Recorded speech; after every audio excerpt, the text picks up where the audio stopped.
Good morning. The congregations of Philadelphia, Taylor, and Unity United Methodist Churches, thank you for welcoming them into your home today.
Good morning and welcome to worship with Philadelphia, Taylor, and Unity United Methodist Churches. Thank you for inviting us into your home or your car or wherever you're listening to us this morning.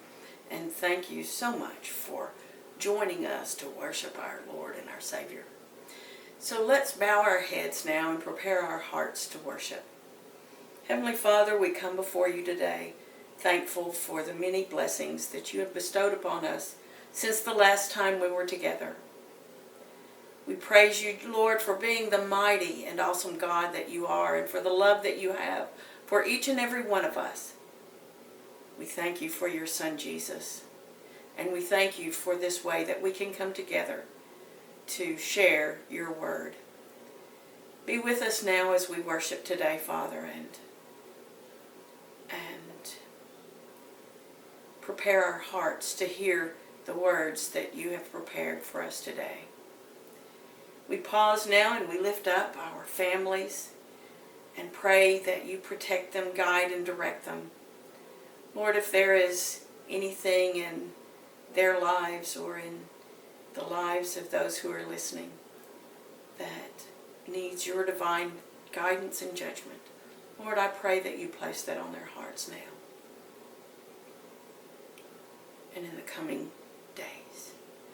For our family members who may be needing healing, Lord, we pray for your touch on their bodies, for wisdoms for those medical people who are taking care of them, and for discernment, wisdom, and patience for caregivers.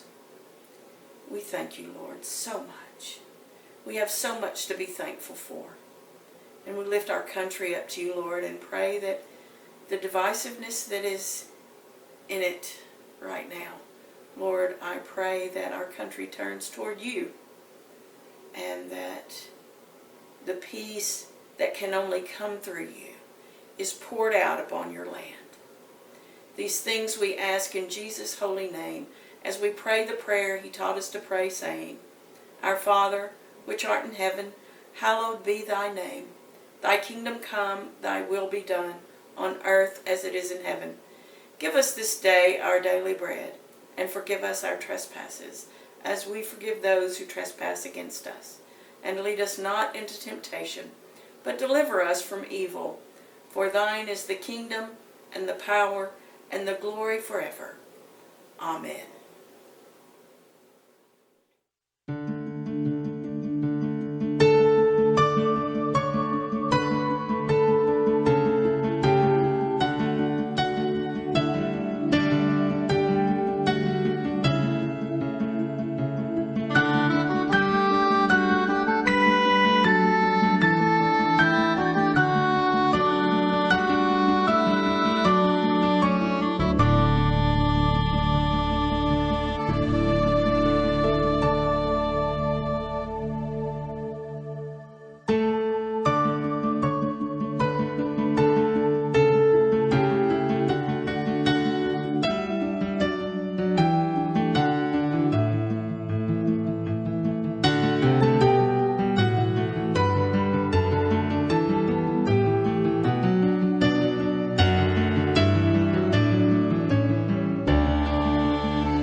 This morning's scripture is from Paul's letter to the Ephesians, chapter 2, verses 11 through 22. And may God bless this reading of His holy word. Don't forget that you Gentiles used to be outsiders. You were called uncircumcised heathens by the Jews who were proud of their circumcision, even though it affected only their bodies and not their hearts. In those days you were living apart from Christ. You were excluded from citizenship among the people of Israel, and you did not know the covenant promises God had made to them. You lived in this world without God and without hope. But now you have been united with Christ Jesus. Once you were far away from God, but now you have been brought near to Him through the blood of Christ. For Christ Himself has brought peace to us. He united Jews and Gentiles into one people when, in His own body on the cross, He broke down the wall of hostility that separated us. He did this by ending the system of law with its commandments and regulations. He made peace between Jews and Gentiles by creating in Himself one new people from the two groups. Together, as one body, Christ reconciled both groups to God by means of His death on the cross, and our hostility toward each other was put to death. He brought this good news of peace to you Gentiles who were far away from Him, and peace to the Jews who were near. Now all of us can come to the Father through the same Holy Spirit because of what Christ has done for us. So now you Gentiles are no longer strangers and foreigners.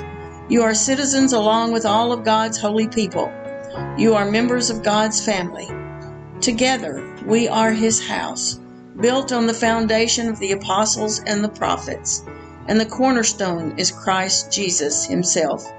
We are carefully joined together in Him, becoming a holy temple for the Lord.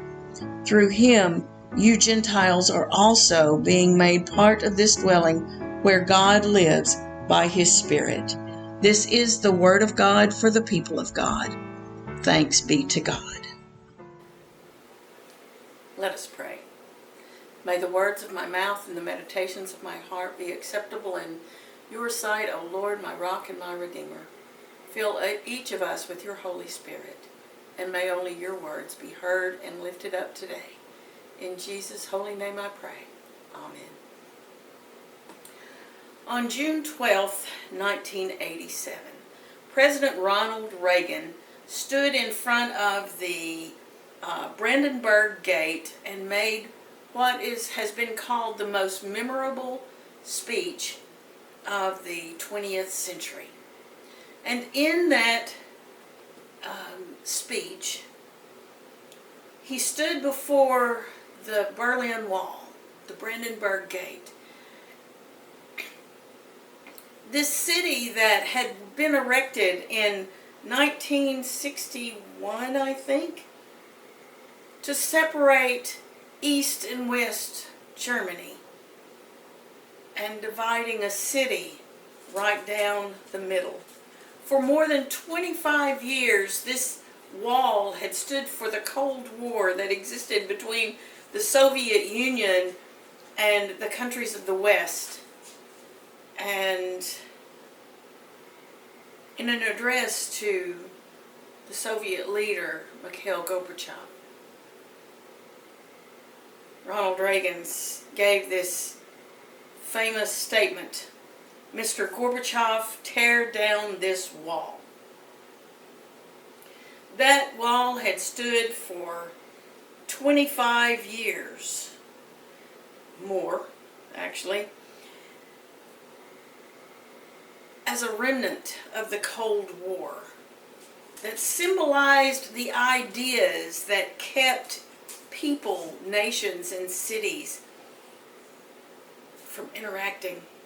People who lived on one side of the town and the other might have been friends since childhood, but because of where their address was, they could no longer communicate. Families were split. Imagine the reunion when at last that wall finally fell. Today's text is a celebration of the elimination of a wall that blocked God's desire to extend His grace and reconciliation and blessing to an entire world.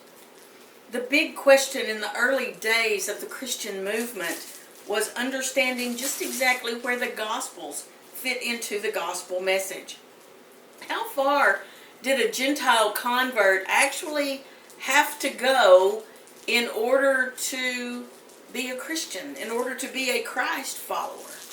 Did a Gentile have to physically become a Jew in order to become a Christian? Or could any person, Jew, Gentile, male, female, free or slave, could any of those find God, find a relationship with God in Jesus Christ? Was the gospel just another wall that had to be climbed over in order to be reconciled and have a relationship with God? Our scripture today takes a bold stance and proclaims that through the work of Jesus, God has opened the door for all people. God has always called a people to extend grace to the rest of the world. First, He called Abraham and Sarah out of Ur, or I guess then it was Abram and Sarai, and He called them and all theirs out of Ur. And He made that great promise to Abraham that he would be a father of many nations, and that his descendants would be as many as the sands of this, the sands on the ocean, on the beach. And then it shifted from this family to a nation of people when Moses took them out of Egypt. And when Moses took them out of Egypt, He took them to Mount Sinai. And there God made a covenant. He made a covenant with His people, with the Israelites, to be His people.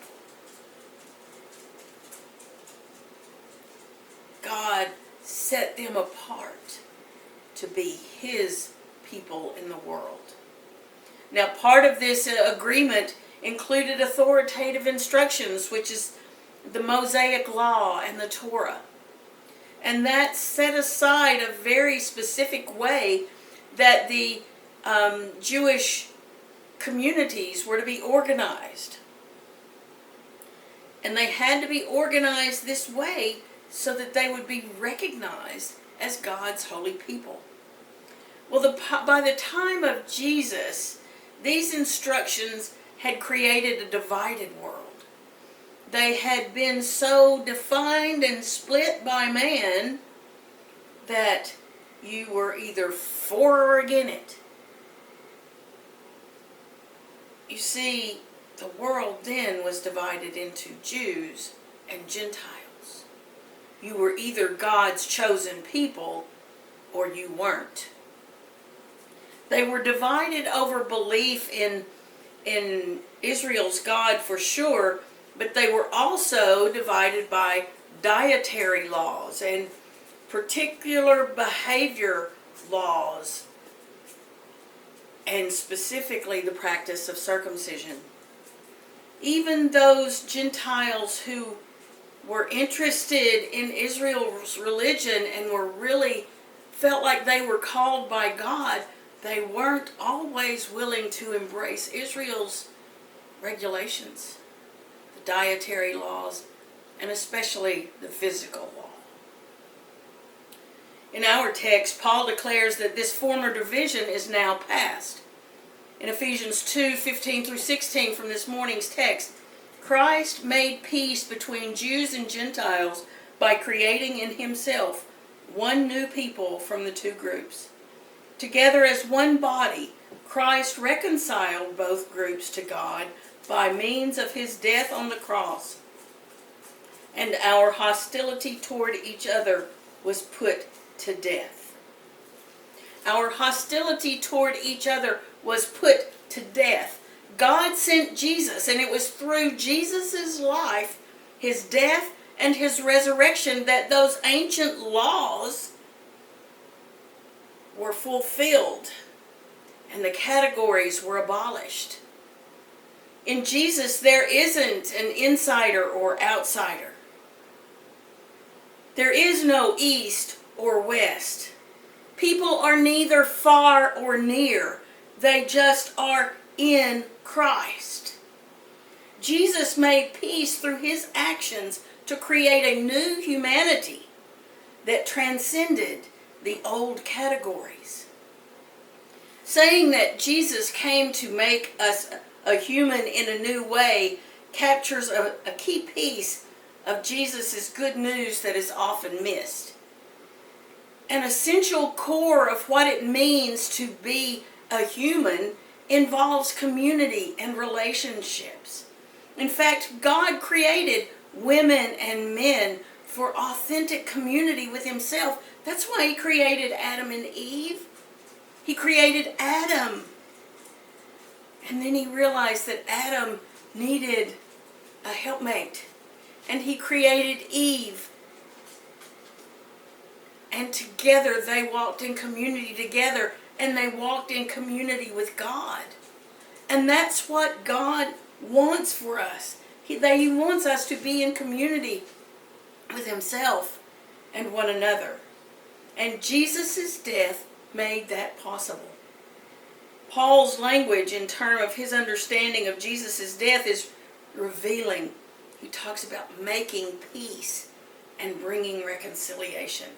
Twice in our text, in verses 13 and 17, Paul uses the language of near and far away to describe the state of humanity before the coming of Jesus. There were unmovable, unbridgeable walls between Jew and Gentile. Like I said, you either were or you weren't a Jew.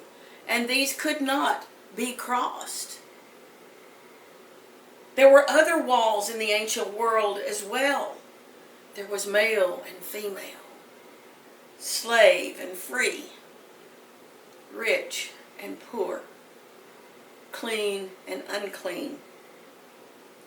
In one of Paul's most powerful statements in the New Testament, he testifies to Jesus' power in deconstructing all of these divisions. Galatians 3:28, he said, "There is no longer Jew or Greek. There is no longer slave or free. There is no longer male or female. For all of you are one in Christ Jesus." The gospel doesn't require either side to compromise or reconcile. Through Jesus, there isn't anything to reconcile when it comes to these types of divisions, because we are called to gather in Christ. Gather in Christ. There isn't any near or far because of our birth. Our new identity is through faith in Jesus, the Messiah. It doesn't call for people to meet halfway to reconcile or compromise. Through the person of Jesus, those categories disappear, and all are called to gather under a new banner in Christ. If you go to the Wailing Wall in Jerusalem, you still have to separate male, female. You know, a lot of our old churches here in the United States, our older churches, have 2 doors. It's not for convenience. It's for males and females. We were divided, but now we're all called together, together in Christ. We're not split because of those categories. Making us human in a new way, Jesus unleashes us to live the lives for which we were created. True community with one another while doing God's work in the world. As Paul says to us today, we are God's masterpiece. He has created us anew in Christ Jesus so we can do the good things He planned for us so long ago. Let me read that again. We are God's masterpiece. He has created us anew in Christ Jesus so we can do the good things He planned for us so long ago. Jesus' death and resurrection not only broke down barriers that separated us from one another, it also made possible reconciliation with the Creator. It's a testimony to God's love that He refused to settle for the brokenness of the world and estrangement as the final word in His relationship with us. He wanted us brought into relationship with Him. The Bible's overall story is one of God's active work to bring us back home. The very first chapter, we start with that estrangement. And from then on, God has done everything He knew to bring us back to Him. And Jesus is the pinnacle of that reconciling activity. Reconciliation and peace could never happen through human effort. It could never happen by making sure we sacrificed an unblemished lamb or an unblemished pigeon or dove. That could never do it because after we made those sacrifices, we still sinned. Our own human effort couldn't accomplish the reconciliation. So God sent His Son, His one and only Son, into the world to live as the ultimate human. He modeled the character of God for those people to see and for us to read about and try to understand today. And then He died sacrificially on behalf of all of them and for us. He died to forge a lasting peace between this new humanity and God. Verse 17 emphasizes the active nature of Jesus' mission. He brought this good news of peace to you Gentiles who were far away from Him, and peace to the Jews who were near. For the Ephesians, those words were marching orders to follow Jesus into the world and to proclaim the good news to everyone who would receive it. Because they were no longer far from God when they united through Jesus Christ and had access to the Creator. They knew then that they too had a covenant with God, and it was their mission to proclaim the good news to anyone who would receive it. And this mission has to become ours as well. I think that over these years, we've just accepted it. We live in this country that nearly everyone you think goes to church. Or nearly everyone says they're a Christian. I don't know whether that's true or not, and quite possibly you don't either. But it's got to become our mission to live out as examples how Jesus lived, so that others will want the peace and the genuineness that they can sense when we are acting as true models of Christ. You see, peace with God is intended for everyone. Because it's not enough for me just to experience the peace of God. The peace of God is so that I must give it away.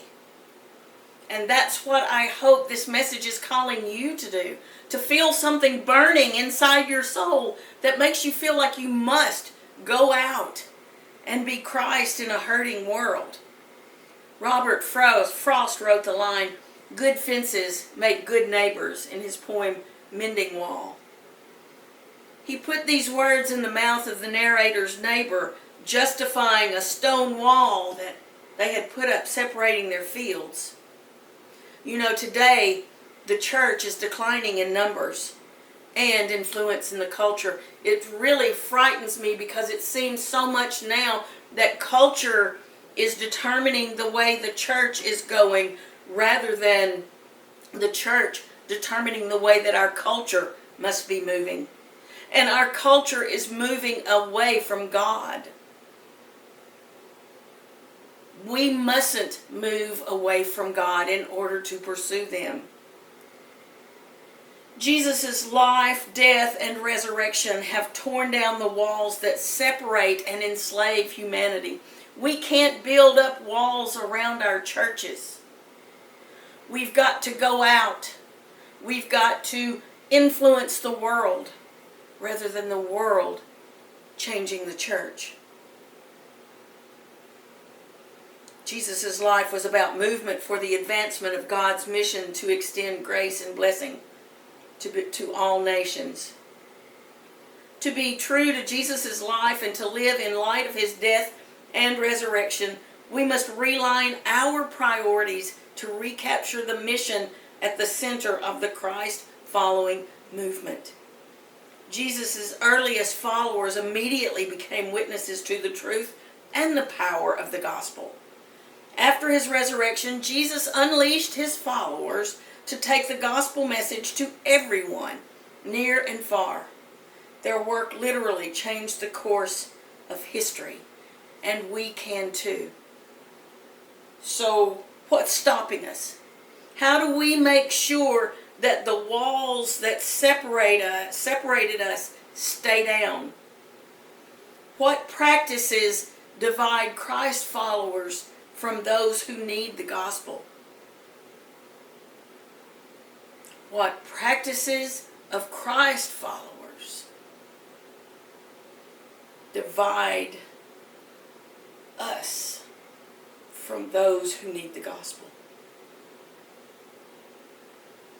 We can't wait within our walls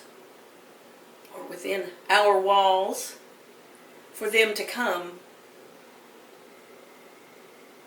Our buildings and the temples that are our bodies must serve as metaphors for the walls separating the gospel and humanity.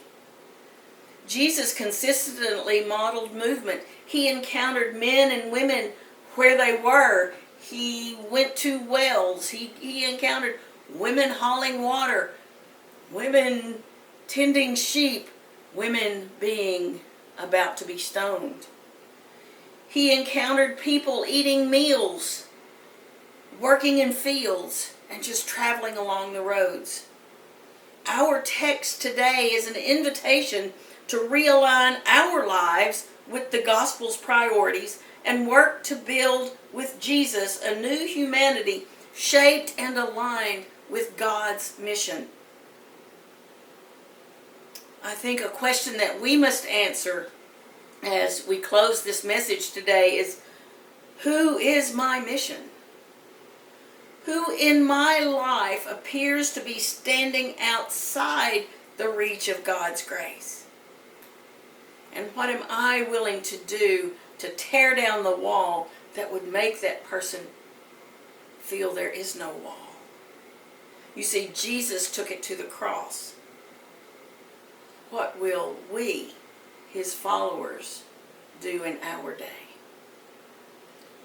I think the way that we answer these questions just might change the world.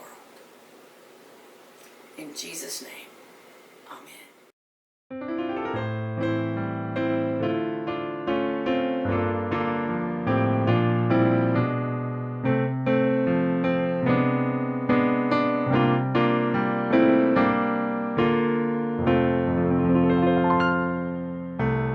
Help us accept each other as Christ accepted us. Teach us as sister, brother, each person to embrace. Be present, Lord, among us and bring us to believe we are ourselves accepted and meant to love and live. Teach us daily life. We struggle to be human and search for hope and faith. Teach us to care for people, for all, not just for some, to love them as we find them or as they may become. Let your acceptance change us so that we may be moved in living situations to do the truth in love, to practice your acceptance until we know by heart the table of forgiveness and laughter's healing art.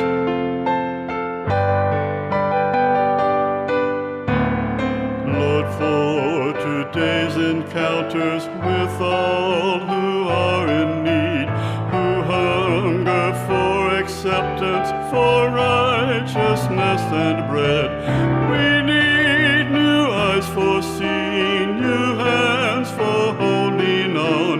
Renew us with your Spirit, Lord, free us, make us one. Renew us with your Spirit, Lord, free us, make us one.